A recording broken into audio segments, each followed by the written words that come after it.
This is the third forum in a series of presentations about the new WCMA that have occurred for the project so far. Last fall, we held a forum all about the landscape. And in the spring of 2024, we held a forum about the design reveal and construction process. Those forums were recorded and are presented on the building project's website and also WCMA's YouTube page. And this program is also being recorded tonight. These forums are an opportunity for our project team and college partners to share information and progress about the new museum as it is under construction, and also to provide a forum for us to hear from you. And as you will come to see, these forums are also an important part of our sustainability goals for the project.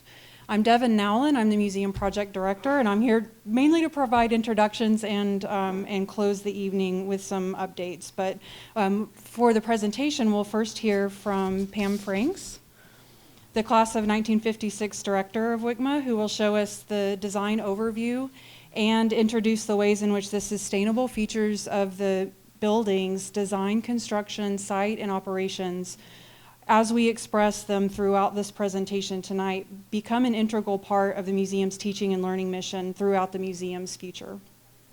Tanya Sherbatnik is the Executive Director of the Zilka Center for the Environment, and Mike Evans, the Deputy Director of Campus Sustainability with the Zilka Center, will then present Williams College's approach to sustainability, how the college determines energy and sustainability goals for capital projects, and how these goals are expressed through other buildings on campus, and how the Living Building Challenge Core 4.0, certified by the International Living Futures Institute, or ILFI, have come to be identified as the new WCMA's sustainability target. Scott Henderson is the Senior Project Manager with the college's Planning, Design, and Construction Office. He is overseeing the construction on the project and will describe the specific design features and construction methods through 10 imperatives that make up ILFI's evaluation metrics, also known as PETALs. And then I'll wrap up the presentation with construction and project timeline updates. And we expect this presentation to last about 45 minutes so that we have ample time to hear from questions and have a conversation with you. And so with that, I'll pass it to Pam.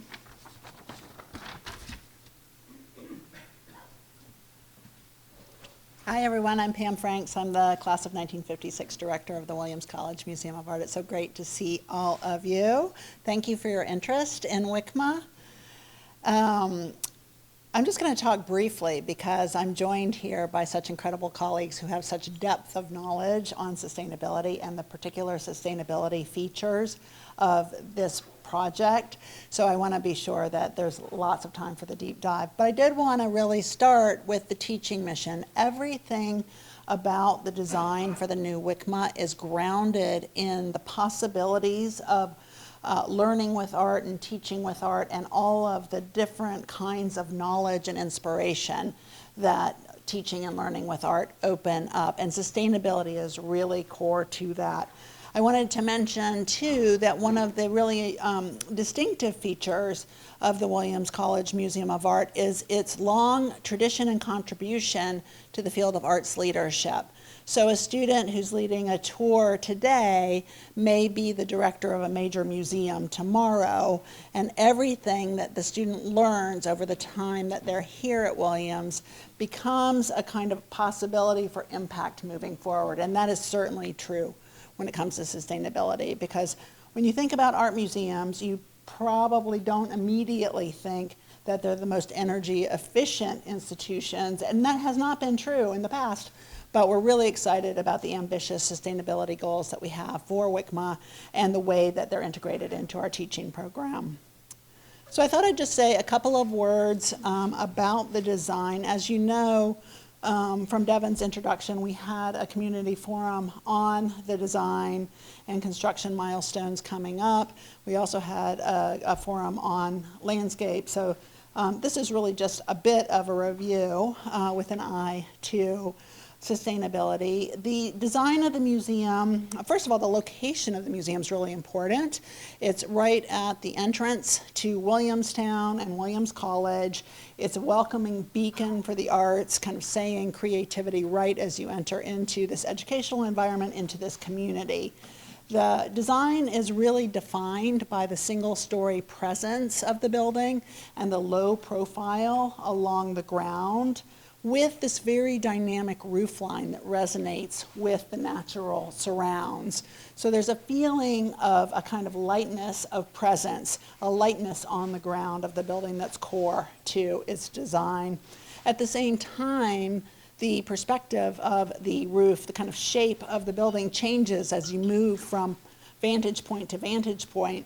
And I think this view from the southeast really shows how the dynamism of the building is engaging and how the landscape is woven into the very concept of the experience of the museum. You see in the rendering of the meadows here.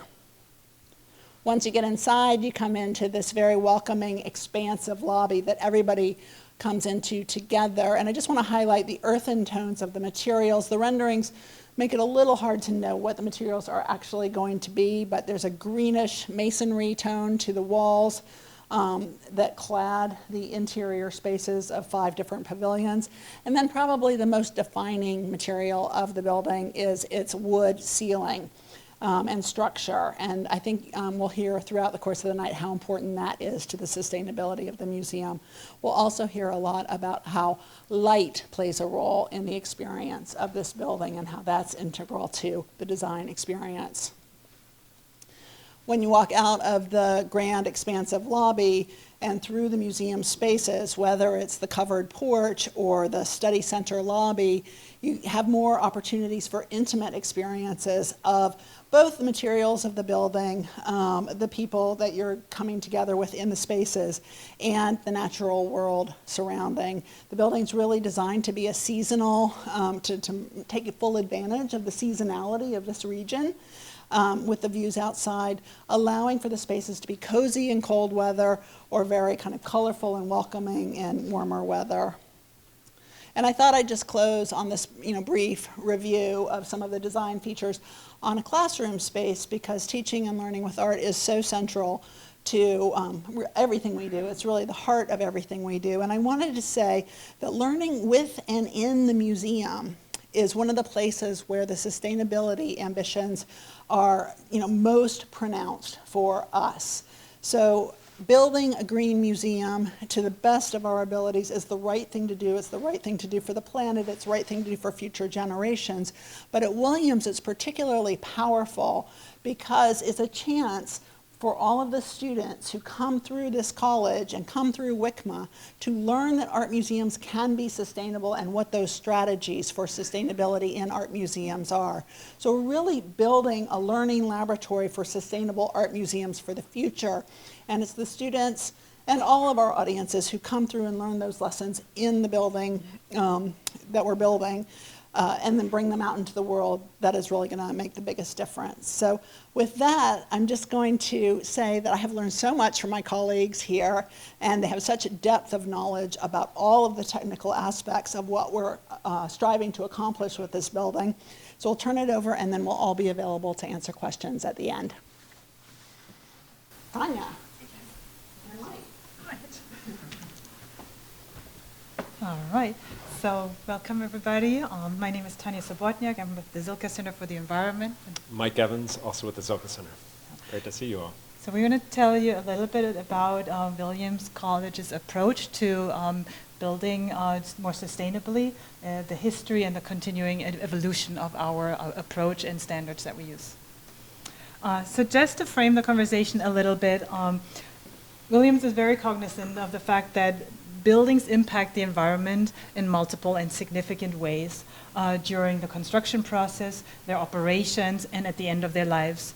So just to give you a few numbers, about 75% of final electricity consumption is attributed to the built environment. 39% of greenhouse gas emissions are attributed to buildings, as are 40% of raw materials and 50% of steel production. And last but not least, about 30 to 40% of global waste is construction and demolition waste. So that really emphasizes the importance and responsibility that we have to look at each building project and integrate sustainability goals in the project's programmatic and design process to try to minimize those impacts. And Williams College has used energy and sustainability goals in large capital projects already since 2008, using a variety of green building standards and certifications, as well as a metric that you will hear more often from us tonight, the energy use intensity, which measures how much energy in total a building uses over the course of a year on a per square foot basis. And last but not least, we also have used an operations-focused approach in the design and construction process to help us integrate sustainability into the building process. And that feature is called Green Gauges. Great. So just to give you a sense of how the college's approach to sustainable buildings has evolved over the years, we have a few slides to talk about that. So back, and this is sort of approximates, but from 2008 to 2014, there wasn't necessarily at the beginning of the project a commitment to LEED Gold certification, but as the design process went on, it became clear that the college could achieve LEED Gold certification. So during that time period, we had some buildings that achieved LEED Gold certification. From 2014 to 2016, there was a commitment at the start of a project towards LEED Gold, and we started exploring the Living Building Challenge certification. And that's part of International Living Future Institute, or ILFI. From 2016 to 2017, we continued to explore LEED Gold and also added the energy use intensity target that Tanya mentioned. In the late 2010s, we mixed it up a little bit and had LEED Gold, Zero Energy certification from ILFI, and also Passive House certification, in addition to the energy use intensity targets that really help for design teams to design energy efficient buildings, plus the Green Gauges tool that Tanya mentioned. And then starting in 2021 to the present, we've been pursuing LBC, Living Building Challenge Pedal certification, ILFI Core certification, which is what the museum is pursuing, LEED Gold, plus energy use intensity targets, Green Gauges, and Tanya will talk a little bit more about the college's updated sustainable building policy. Another way to look at it is through the buildings that the college has built over the last couple decades. So you can see, dating back to Hollander and Shapiro, that were certified as LEED Gold. In 2015, the class of 1966 Environmental Center was the first Living Building Challenge project. Again, Living Building Challenge is an ILFI building certification. And you can see some others, like Horn Hall, the Williams Bookstore, Hopper Science Center, that achieved LEED Platinum certification. In 2019, the CDE Fellows Hall was our first zero energy building.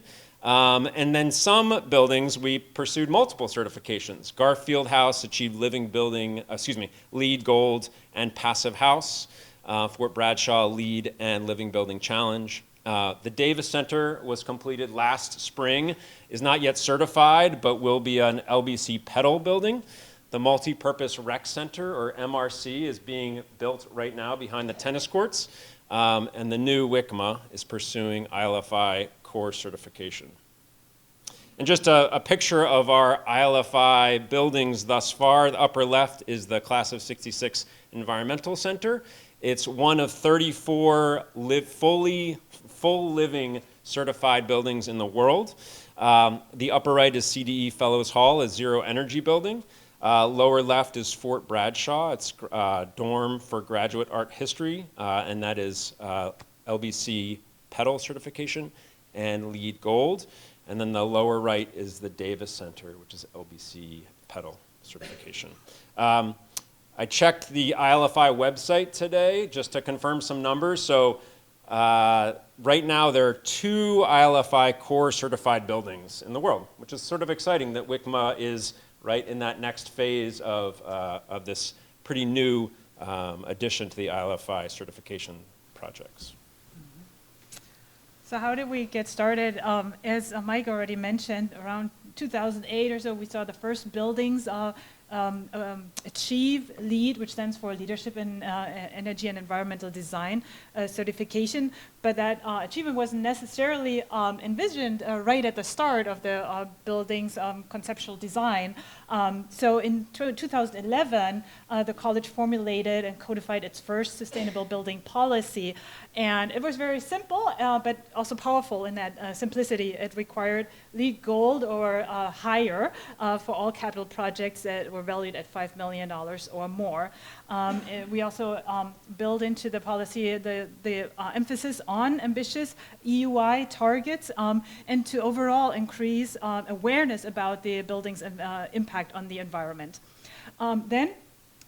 LEED was really the most widespread standard in use, but around 2010, ILFI got started, and it shifted really, I think, the aspiration of the construction sector to think about a building not only taking from its environment, but giving back. So that concept of regenerative design. And ILFI also considered the full life cycle impact of a building from construction all the way through the end of its lifespan.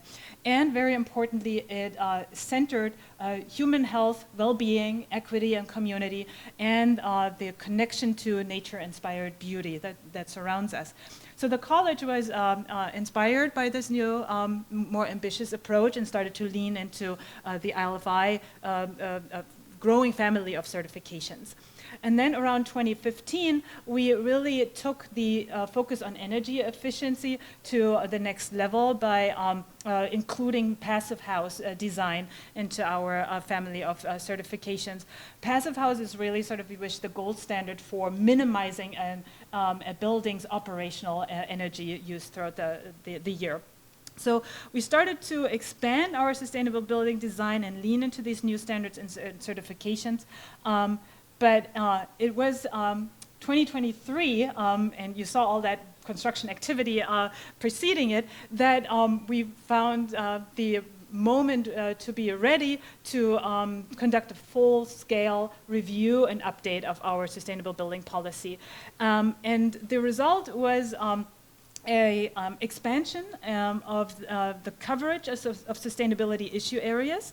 I've listed them here. So they include energy and climate, of course, but human health, inspired by LFI, natural resource use efficiency and waste reduction. So think low flow faucets, but also very efficient water capture and recirculation on the project's building site. The importance of place-based design and designing and maintaining ecologically sustainable landscapes and habitats. Looking at the mobility, how do people come to and from the building, as well as the aspects of diversity, equity, inclusion, accessibility, and education, which are so core to our mission as a college.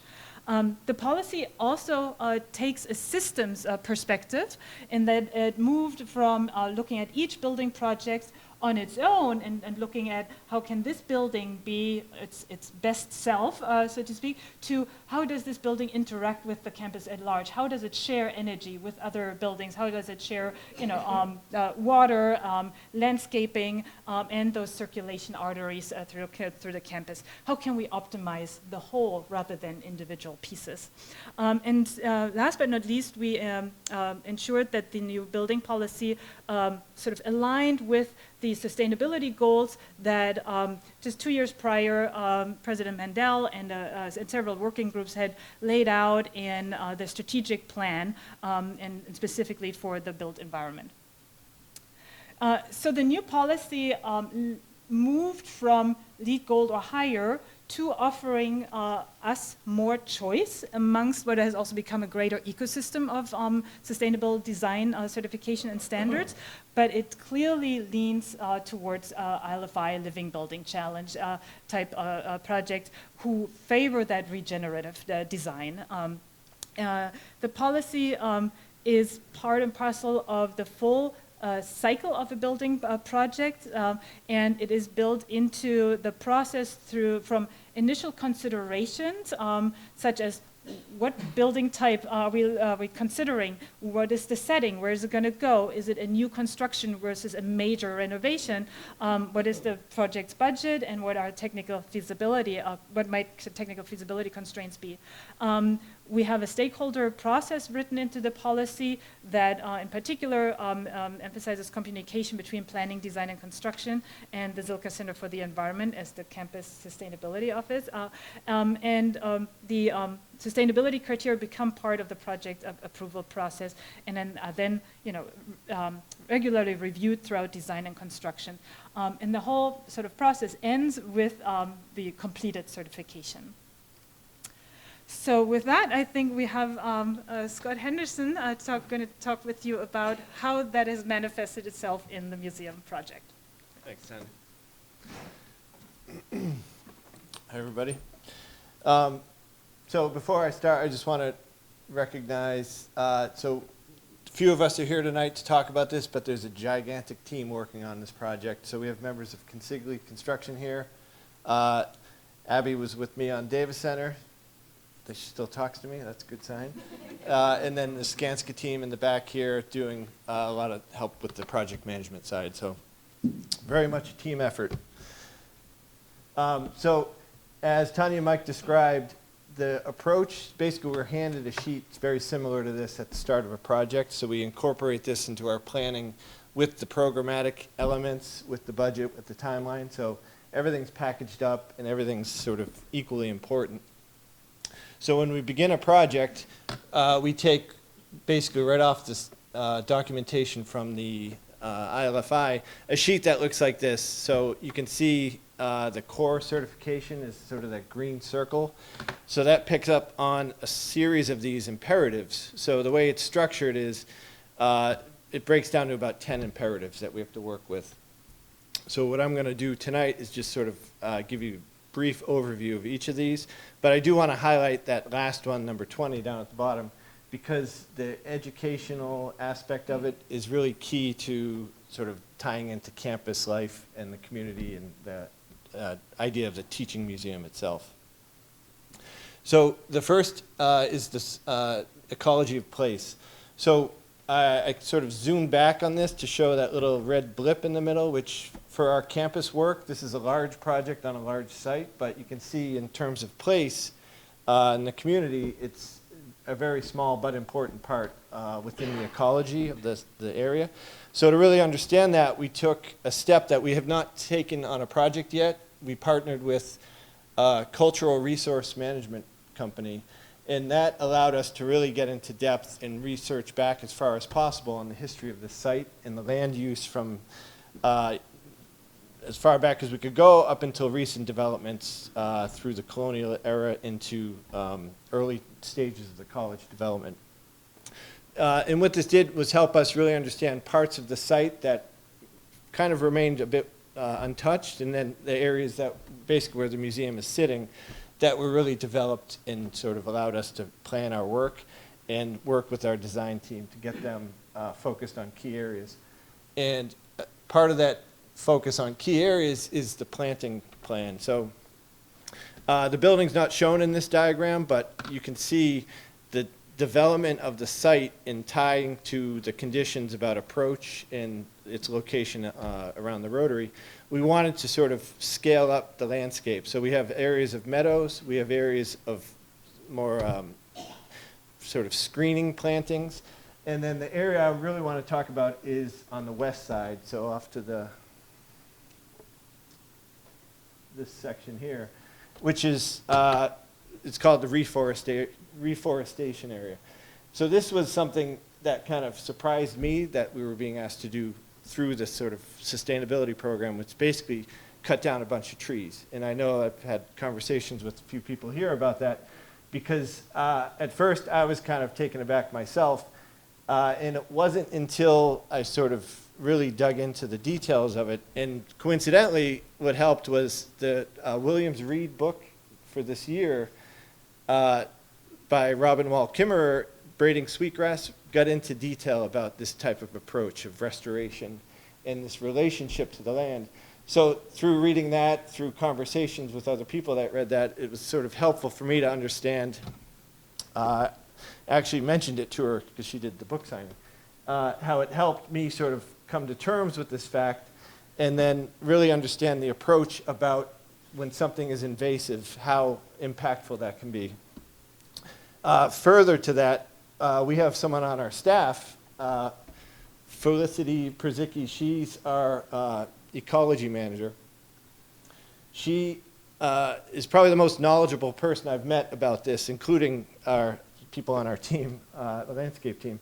But she was able to sort of walk with me through the site, and this is sort of the existing condition of that area, and really point out the what's happening there with a lot of this invasive species that we have now removed, but the idea that it goes beyond just having the tree that shouldn't be there. It changes the gene structure of that forest. It impacts it long term. So this idea of building this relationship or reestablishing the relationship really sort of began to understand and really support the idea. So we're at the point now, if you were to go over there today, this area has been cleared, minus a few trees that remain, and we're prepping for about 2 weeks to start replanting this area. So that'll be the first step in the process. And if you think back to that little diagram, we'll be able to actually fence off that area so it's on its own timeline, so we can get that established. So when the museum does open, there'll be about 2 years of growth there. And the approach on that side of the campus too, or outside of that site, there's a lot of contour and topography to deal with. So the way it's being planned and approached, it's very, very particular. And I think, like anything, it sort of will take its time to get there, but the long-term effect will be that sort of reestablishment of that relationship. And then the view from the building, again, over time, will sort of reconnect with that landscape and then the sort of further landscape beyond, depending on the vantage point. And if you can make out this little diagram up there, that's the building and that's the view. So this is looking north. I promise I won't get into that much detail on every single one of these imperatives. So the second one is about human scale living. So to basically take that approach back to this idea of these sort of scaled meadows in the approach as you come off across the street from campus to this building, it's the idea that there's spaces that are just comfortable, human scale, and that you're sort of invited to stop and gather at different points. So there's opportunity, there'll be outdoor art along the pathways to the building, the flow into the building. It's a very large building, but it's mainly one scale or single story. So it's approachable in that way. The sort of overhangs allows for some comfort. There's tie-in to the bus stop that will be, I'll talk about that in a minute, but the idea that this building can sort of integrate itself within the proximity of that, so it becomes part of the community in that regard. And then along the approach in the pathways, you can see in sort of the blue areas here, in these areas here, these are sort of the approach pathways that offer those sort of moments you can stop and gather. And that you see the way the building is structured with these sort of pavilions under that roof canopy. That allows that flow to go right into the buildings. So it feels pretty much a smooth transition. And then there's opportunities with covered bike racks, EV chargers, so modes of transportation are all supported to sort of get people to this building. Just a quick note, so the bus stop that you can see, the current stop up at the site there, we're starting construction mid-June, just after Alumni Weekend, to relocate all activity from that site down towards the current WCMA. We're expanding that stop there. And at the completion of construction, we'll sort of reopen the stop that exists in front of the building. Responsible water use. This ties directly to some activity that we've done elsewhere on campus, where it's really about containment and control and just complete management for what have become more, it used to be the 100-year storm, now it seems like it's 15 years or so. But it really takes the idea that this entire site, we're controlling all stormwater and we're directing it to this north section.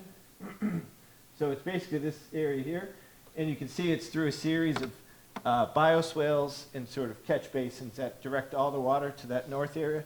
So under that parking lot will be this structure, which is basically complete at this point, and we're just starting to backfill, but this, I think it's 85 chambers, right? 85 chambers. So this is very similar to the one that went to the base of Spring Street, if you recall that, about 7 years ago. And it's a very large structure, but this allows all that water, all the water off this giant roof, everything directed to that point, sort of treated in the sense that sediment's removed, and then eased out so it's not overwhelming, especially to the Hemlock Brook. And then you'll never know it's there because this is basically the view that will be on top of it. So it's basically, you can see the connection in the parking area. This is at the north, looking back towards the building. So it's basically the series of planted bioswales, and the idea around this being this sort of park in the woods. Energy and carbon. So you heard from Tanya and Mike a lot about sort of the energy aspects and the development of the ideas through tying into not just this project, but campus-wide goals. So no fossil fuels, it's a sort of a key to these new buildings we're doing. And then having zero ready, which means this building at some point could tie into solar, can tie into sort of renewables in that sense. And then when we talk about carbon, we look at not only sort of the materials we're buying, so the idea of how it's manufactured, the embodied carbon aspect, but also once it's in place, the sort of operational carbon as this building operates. So it's sort of a split goal that we go after here.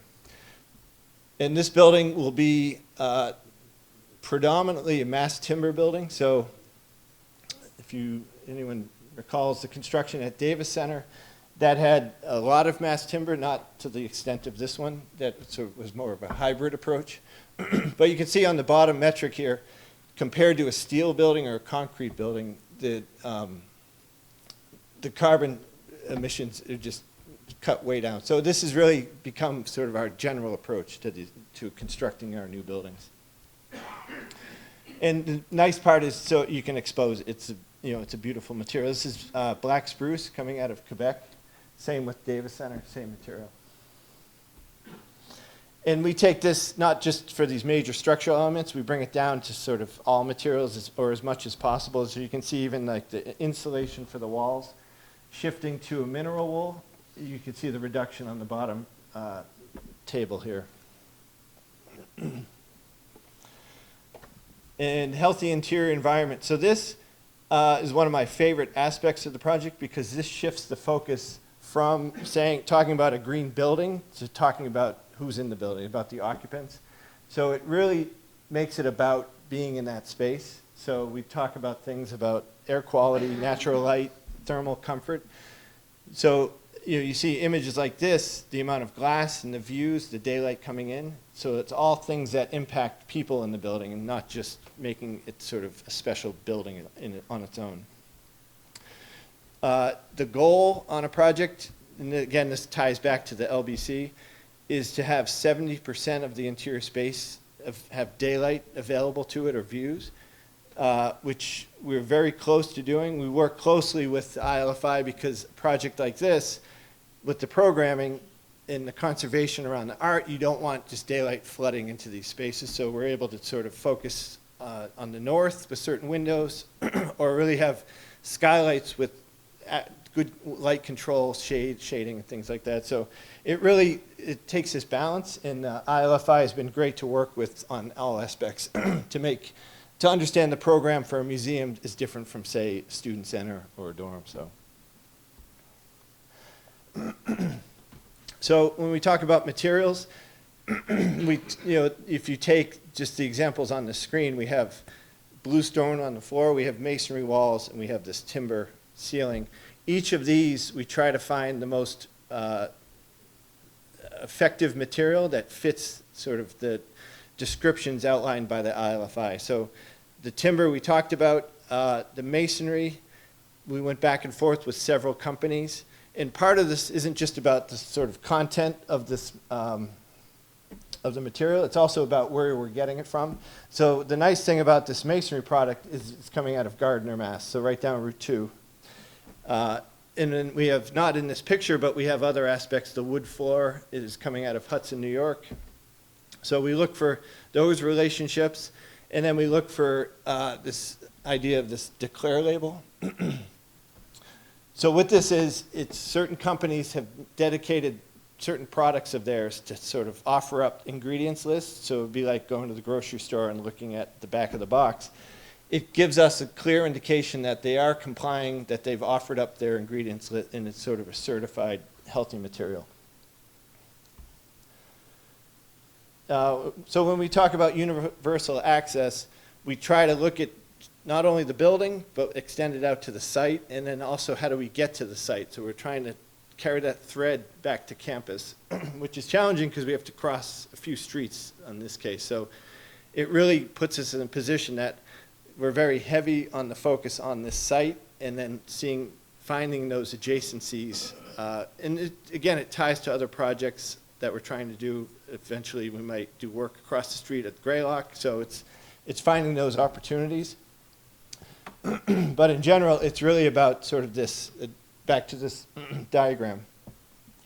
So we have, as you can see, you're kind of approaching from that southeast corner, and it's all the pathways from the parking lot, from that entry point into the building and into this ground floor of full accessibility. So once you're in the building, there's sort of office space. You can arrive by elevator upstairs on the upper level, or you can go down to the storage areas and staff space. Again, fully accessible. And it really ties to sort of, again, bigger movements happening on campus that we're trying to carry this idea to every project. And then inclusion. So this, we start early on in the project with how we bring on our project teams. So we look for companies both on the design side and the construction side that can work with us to support these goals. Oftentimes we'll find companies have what's called a just label. And again, that ties to their commitment within their company to support these ideas of equity, diversity, and inclusion. So on this project, we have a few members of the design team working with us with those labels. And then the chart on the right, Abby and her team work with us, and we track procurement of all the subcontractors to find if there's firms that we can use on this project that support initiatives similar to the Just label. Often it's WBE, MBE firms that are both local and sort of have worked with us in the past and want to continue that relationship. So we have baselines in our RFPs that sort of set targets, which are often in the 5 to 7% range. And I think for Davis, combined, we were up in the 30s. So it's been a great partnership on that. And then beauty and biophilia. So this I see as sort of the culmination of all these imperatives sort of packed into this design. So you take all the ideas around sort of the daylight and the views, the materials and everything, and let the architects sort of piece that all together.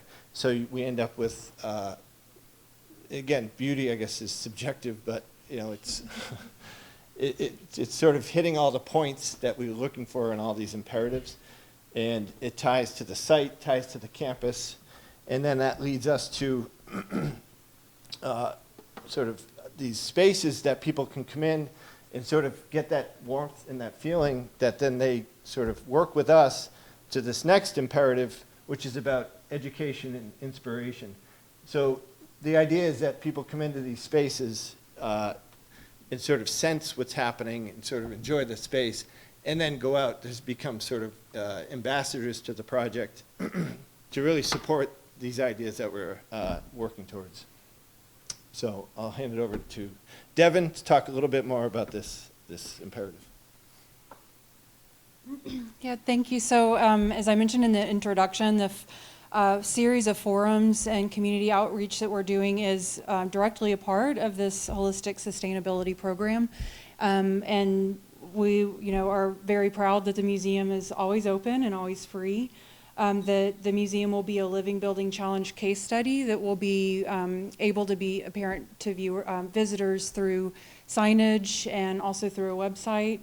We'll have an operations and maintenance manual that carries through the sustainable features into operations. We encourage you to sign up for more information through this QR code and provide us direct feedback by, again, the QR code or through the comment cards that we have here. Being able to understand the impact of the building and program on the community is also an important part of our work.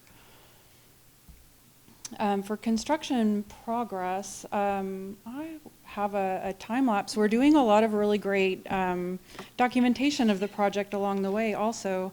And as I play this, I'll review some highlights of the construction project, which include the underground utilities and stormwater management storm trap that Scott showed. And the incredible work that Consigli has done working through the snow over this winter. We have the reforestation that has been ongoing and we'll begin planting soon. Then we're working with the temporary bus stop relocation. As you can see, we've completed concrete foundations and basement walls are in progress. And our mass timber structure, we're currently reviewing the shop drawings from Nordique to stay on track to begin installation of the mass timber structure this summer.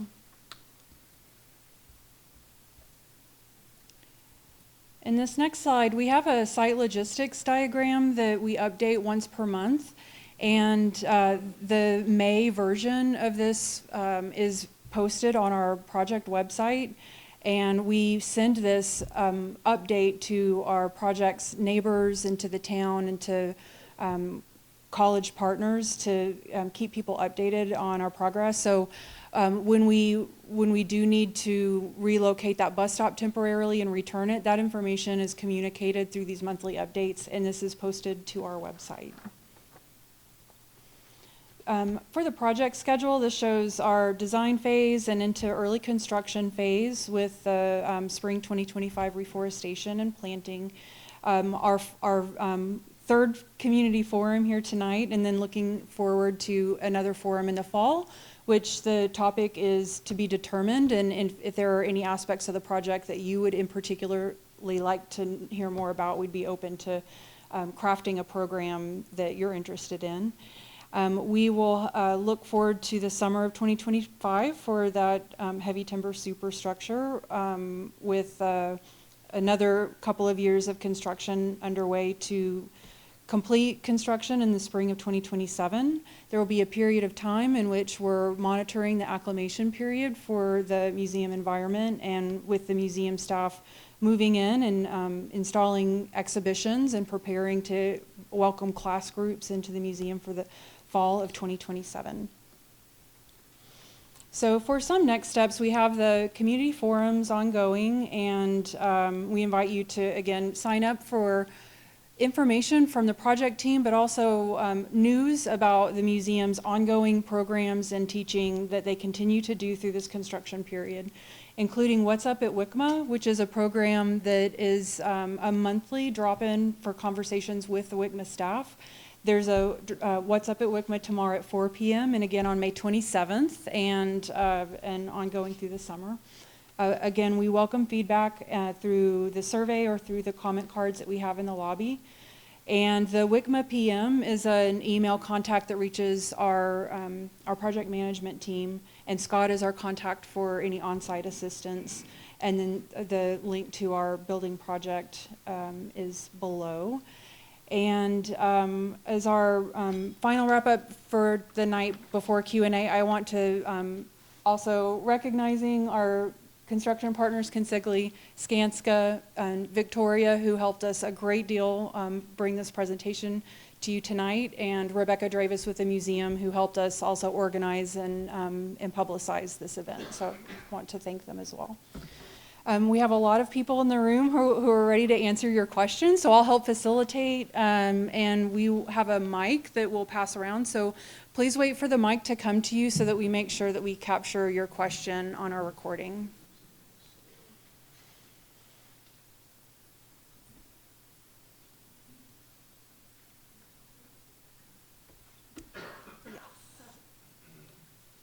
Three questions. Hi, I have three questions. Radiant heat, are you using that? And how are you insulating the ceiling? And are you using solar? Thank you. I wrote them down. So we are the heating system. It's actually called an air floor. So it's kind of similar, but it's basically there's a floor cavity that the air circulates in and then comes up towards the wall. So it's not the old tubes of hot water running through the slab. What was the second one? Insulation? Roof? Insulation in the ceiling. So the roof it consists of many layers. So basically we have that wood structure. I'll zip back here. You want to go up? Oops. Let's see our secret slides if I go the other way. Oops, there it is. So on top of this, so this does not show that sort of profile wavy roof. There's, this is called the CLT layer. So on this will be this built-up layers of insulation, that wool insulation I showed that's sort of low carbon approach. And then there'll be sort of cavity space and then that undulating roof. So the insulation is sort of packed in, it's like a sandwich within the roof structure. So you won't see it. That's why we're exposing that underside so you can see the CLT. It's, I think, R40 at least. I mean, it sort of exceeds code. It's well beyond that. You're not going for R60? I can almost guarantee it'll reach R60 because of the layers of all that. So it's, yeah. I mean, we typically we exceed code in all cases. And then solar. So this building will be solar ready, but there will not be solar panels on the roof at this time or on site. And the way we approach solar, it's really more of a campus-wide approach. So even if you see solar on a building on campus, it's not necessarily feeding that building. It's tying to the grid, our grid, the system itself. Mm-hmm.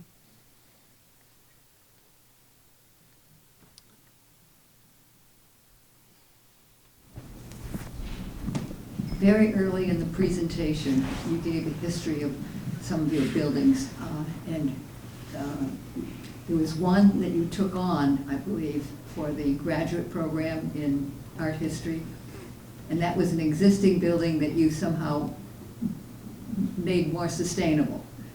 What's the process when you take on an existing building to change it?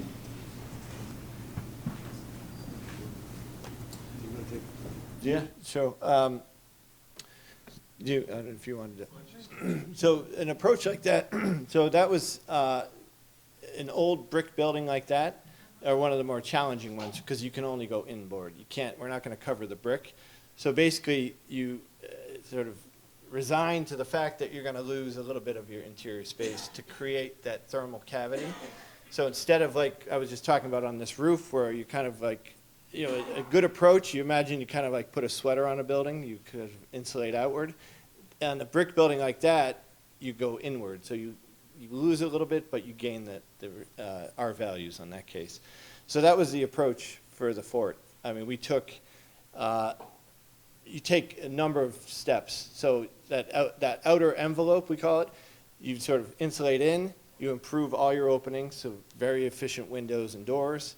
You insulate the roof the best you can, and then you improve your systems. And that's through all of those steps is where you really find the total efficiency on that project.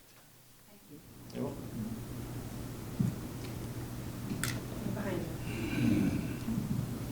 In your roof presentation, The openings on the lower right indicate the skylights into the gallery spaces. Like these? Yeah. Well, yeah, there's a few, some openings have to do with, there's a courtyard in the middle. Right. Some are skylights. Yeah, so these are the skylights. And those, again, it's all built in It's the built shape, the in. Well, I open think shape. bringing the natural light into the gallery spaces is huge. I mean, I commend you on that with the walls. But I didn't see any openings on your roof presentation outside, but this tells me where they are. Yeah, they're like eyebrow. They're kind of kind of eyebrow, doors. can Yeah. disguise them a little bit. Yeah, right. Okay. Nicely done.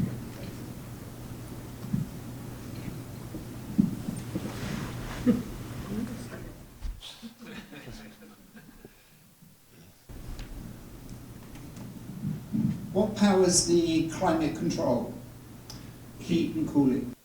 So it's an all-electric system. We have air source heat pumps. So we explored geothermal on this project. Unfortunately, it's the clay soils. And we tried a few spots on site and the wells would just cave in. We've tried actually a number of spots on campus. So the fact that this was sort of this glacier valley, it just has impacted the soils to the extent we just can't find success on an approach like geothermal. So we looked at different methods, but in the end it made sense to go all electric to sort of power all the systems and then just work towards the efficiency of the building as a whole, similar to that fort idea, where it's just everything together brings the efficiency down. But you know, we're kind of locked in.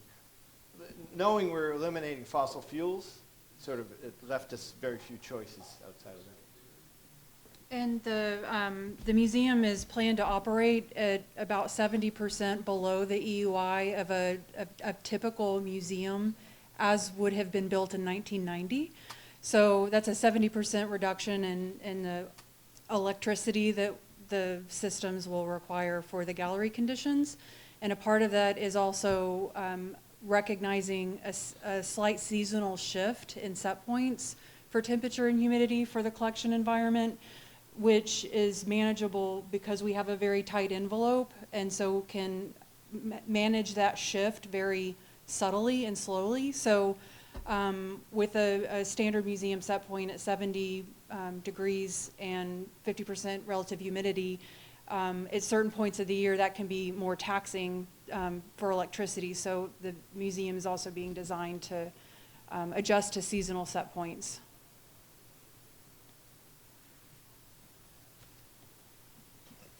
Oh, sure.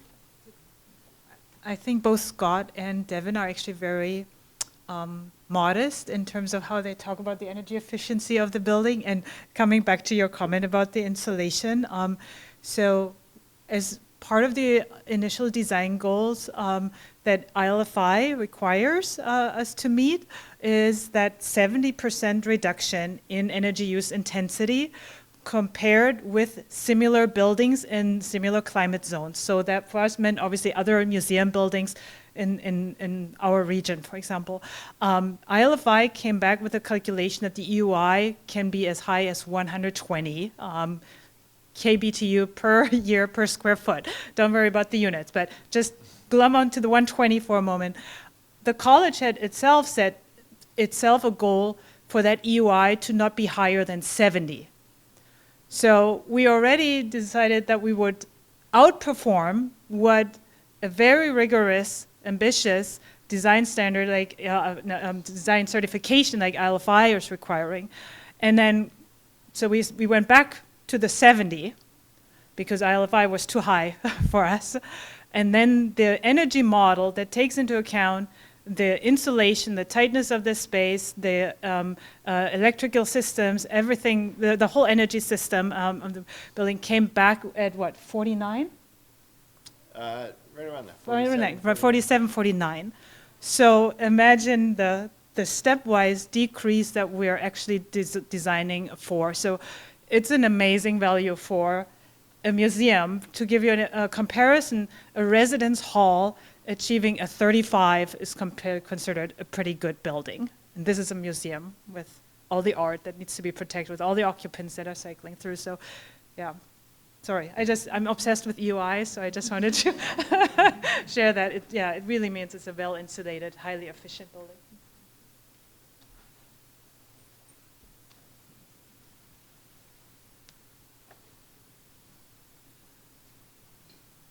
Thanks. I'm so impressed by all the acronyms that you all know and memorize for this.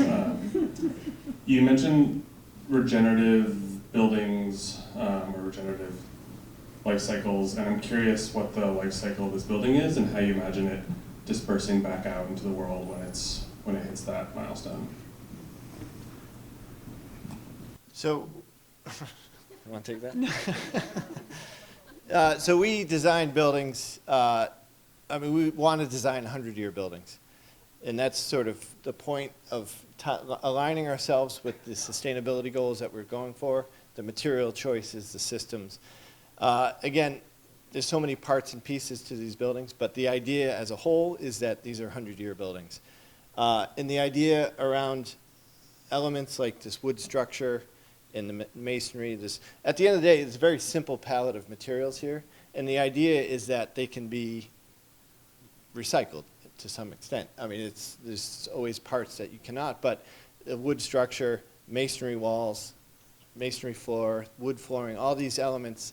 And we've done it. We've taken old houses on different projects, and we've taken those parts and pieces like the Davis Center, and incorporate them and reuse them. So the idea is that we really focus on that life cycle, and we try to extend it as a functioning building as the best we can. So there's a number of factors, and again, it comes down to the programming, what type of building it is. But I think the more we do it with this in mind, sort of this targeted living building approach, I think the more it becomes realistic.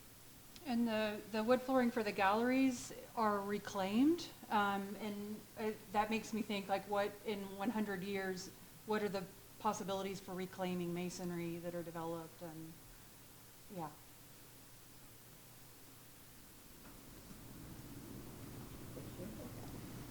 Hey Scott, one thing you haven't talked about, which at the Clark was kind of a challenge, is the glass. And Hugh knows that he's retired, but they also had to replace the glass up at Lunder Center recently. So do you just want to talk about the glass one, because there's a lot of it? Yes, yeah, no, I remember the Clark's issue. So the glass we are working with is doing several things. So it's triple pane, so it's these very heavy reinforced units of glass. And what that triple pane does is allows us to study each layer. And it's coming out of Germany, and Germans are very good at studying every layer. So it really gets us to the point with the art design team and the engineers to really understand what it's doing, where it should be tempered, where it should be tinted, where it should be more efficient.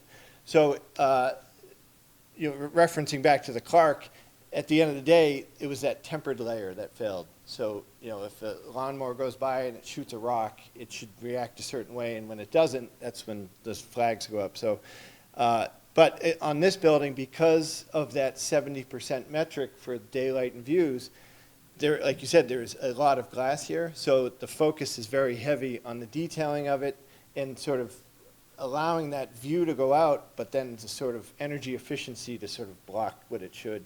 And they do a good job with these overhangs. So it takes a lot of pressure off the glass, and sort of it ties into the sort of maintenance around the gaskets and all these things back to the life cycle. Like where parts break down, it's the intersections. So by protecting it with these overhangs, I think we're doing a good job to sort of suggest that it's going to have a bit more longevity to it. Yeah, exactly. So an image like this, you can see that's 30 feet in some cases of overhang. So I think the approach on this project, we started working with the timber company for the roof, the actual roof, the metal tiles, that company, the curtain wall, the glass company, and then a few other smaller like mechanical systems and things like that. We've been working with them for a year prior to construction, just to get those systems built in place and really understand. It's called this design assist process. So it really got us developing these ideas early on, so when we reach the bidding period, 100% documents, then those systems are well in place. We really understand the glass, the wood, all the sort of elements. Scott, when we're talking about glass, do you want to mention the bird glass? Yeah, and then another aspect is, and we've tried this now on several projects, is finding the right bird-safe glass. So it started off on, I guess, the sciences, maybe, early on.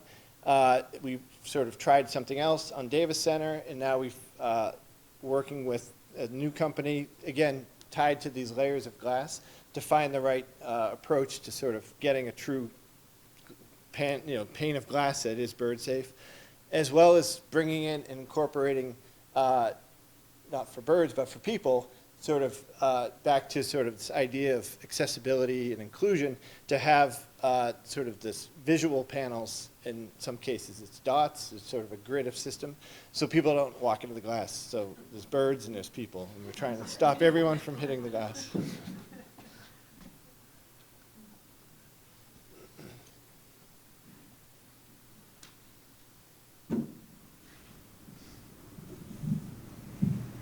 We're talking about a museum, and I'm assuming that there will be art in the museum. And I see nowhere in any of the slides where the art is going to be positioned, where what the choices will be. Will it be a rotating exhibits? What do you have in mind as far as the art is concerned? It's a surprise, right? It's such an exciting question. We are in the early stages of planning the curatorial strategy for the new building. There are 11 galleries. We showed tonight, I think, one of those galleries, which was one of the north-facing galleries with the skylight. But there are 11 galleries with different configurations, different proportions, different ceiling heights. And we will be able to show much more of WCMA's collection. WCMA's collection has 15,000 objects, and it spans history, spans the globe. So what we're doing right now is a collaborative process where all of our curators who focus on different areas of the collection, different pedagogical specialties, different modes of engagement, are working together to plan the installations and the teaching program for the future. So I think that would be a really good community forum coming up. Devin invited ideas for community forums for the future, and I think what's going to be on view in the museum will be a really good one. And there will be art everywhere. There'll also be art in the common spaces. So here, I think we're looking at the lobby space, and there will be art in the lobby. So the first things you see when you come to the museum will be art. So you'll see outdoor sculpture, but you'll also see art in the lobby and then all the way through the experience.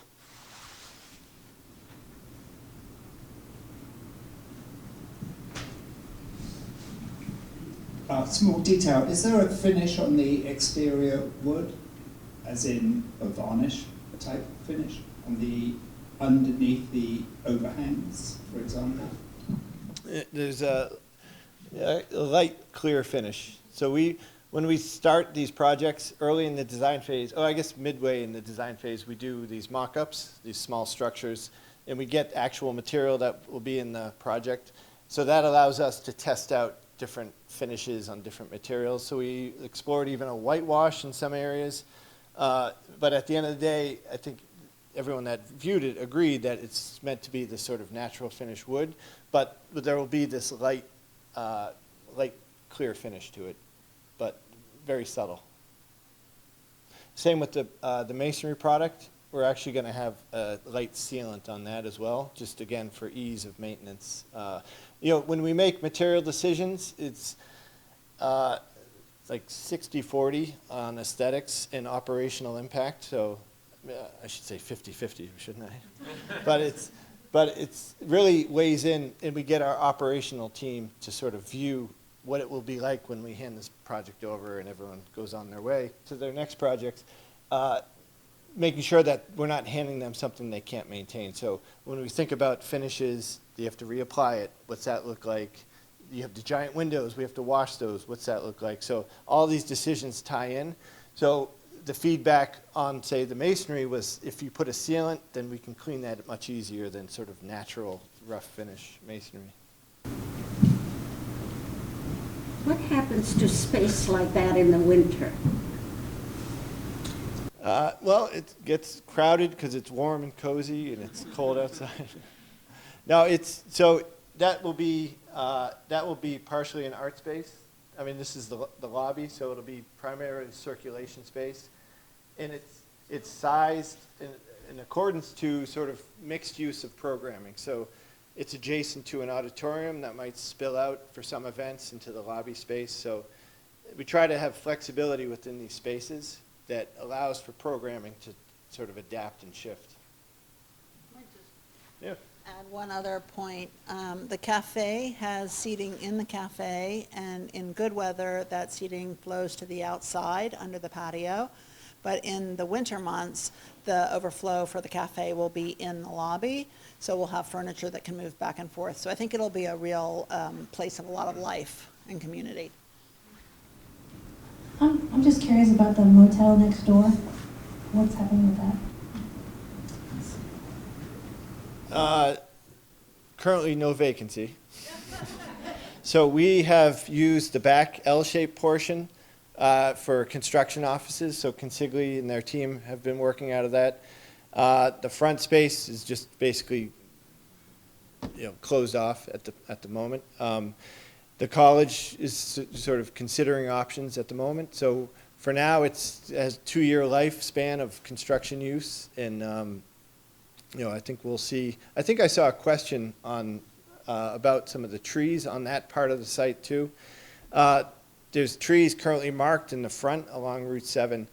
Those are town trees, and the town has been working with the utility company, and they do risk assessments. They just check trees along that route. So that's part of that system. So that's not sort of project related. The only project activity is really just sort of meeting space, office space, and then sort of just general storage.